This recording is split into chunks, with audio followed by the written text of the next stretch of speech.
ایک ایسا واقعہ سننے جا رہا ہوں جس میں وفاداری، وعدے کی پاسداری اور انسانیت کی عظمت کے روشن مینار کھڑے نظر آتے ہیں۔ ذرا تصور کیجئے، مدینے کی مقدس سرزمین ہے، امیرالمومنین سیدنا عمر فاروق رضی اللہ عنہ کی عدالت سجی ہوئی ہے۔ دو نوجوان روتے بلکتے غم کی تصویر بنے حضرت عمر کی بارگاہ میں حاضر ہوتے ہیں۔ ان کے چہرے پر انتقام کی آگ بھڑک رہی ہے۔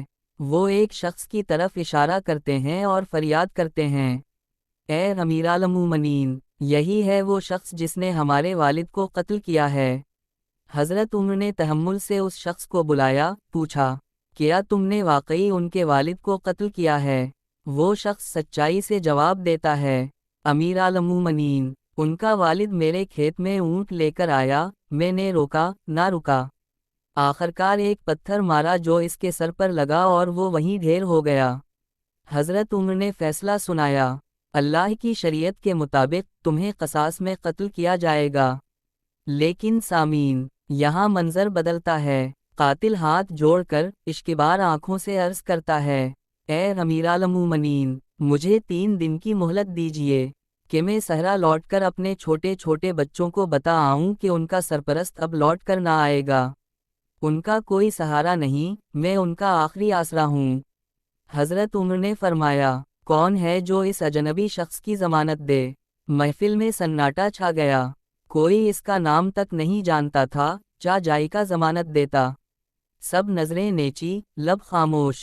اسی لمحے ایک بوڑھی مگر عظمت سے بھری صدا گونجی، میں ضمانت دیتا ہوں، اے امیرالمومنین۔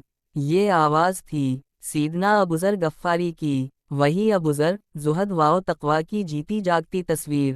حضرت عمر نے انہیں تنبیہ کی، ابوذر، اگر یہ نہ لوٹا تو تمہاری گردن جائے گی۔ ابوذر نے فرمایا، اللہ مالک ہے۔ سامعین کرام، 3 دن گزر گئے، نماز عصر کا وقت قریب تھا، مدینہ کی فضا میں اذان کی صدائیں گونج رہی تھیں، لوگ انتظار میں تھے کہ قاتل آتا ہے یا نہیں۔ سورج ڈھلنے کو تھا، ابوذر آسمان کی طرف دیکھتے جا رہے تھے، اور ہر گزرتا لمحہ ان کی زندگی کے چراغ کو مدھم کر رہا تھا۔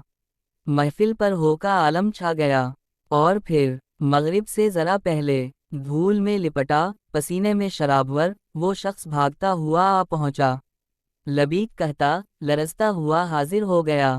حضرت عمر نے حیرت سے پوچھا، اے شخص، تو بھاگ سکتا تھا، کسی کو تیرا پتہ نہ تھا، پھر کیوں لوٹ آیا؟ اس کی آنکھوں سے آنسو بہہ نکلے۔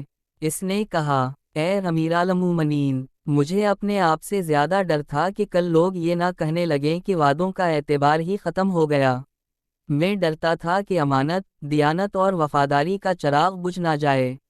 حضرت عمر کی آنکھیں بھر آئیں، اور پھر ابوذر غفاری سے مخاطب ہو کر پوچھا، اے ابوذر، تم نے کس بنا پر ضمانت دی تھی؟